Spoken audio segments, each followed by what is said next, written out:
Senators were surprised to know that the Budget Department's procurement service bought costly face masks and face shields back in 2020. During the Senate Blue Ribbon Committee on Wednesday, it was revealed that the DBM purchased face masks at 27 pesos apiece and face shields at 120 pesos each back in April and May 2020. These reflected on the supposed deficiencies in the Health Department's spending of pandemic funds.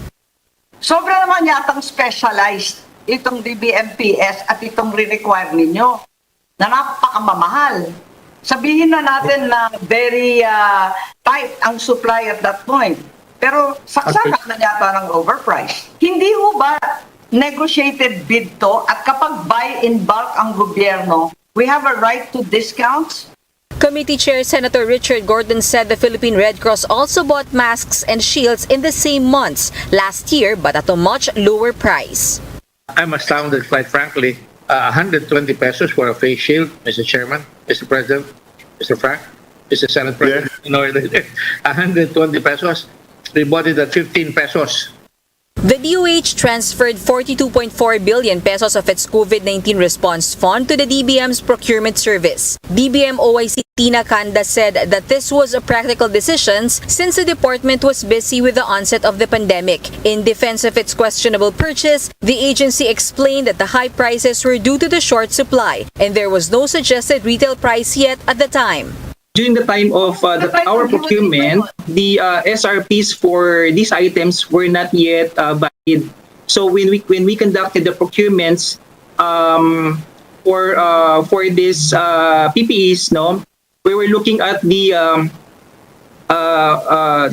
reasonable price that existing at that time. The name of resigned Budget Undersecretary Christopher Lau, who was the head of the procurement service at the time, also surfaced during the hearing. Senator said he wanted to be an ombudsman deputy but withdrew his application shortly. Kanda told the Senate that they've questioned Lau before if the high prices can be justified.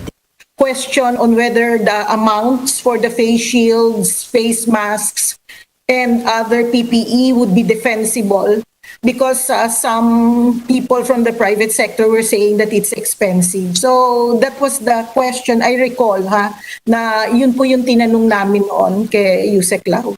And he said at that point na because there were limited items in the local market, the amounts that he presented were defensible. Meanwhile, the Senate also questioned the companies where the masks and shields were purchased, since the contractors are all startups.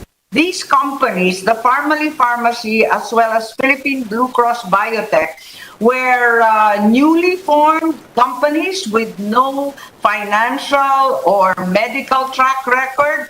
And we would like to know also, because the board or the directors do not seem to have any background either in the supply area. The hearing will resume on August 25 and former Yusek Lau will possibly be invited. The Senate is also asking for records of other transactions where Lau was also involved. Reporting for News 5, Mean Los Baños, we are One News.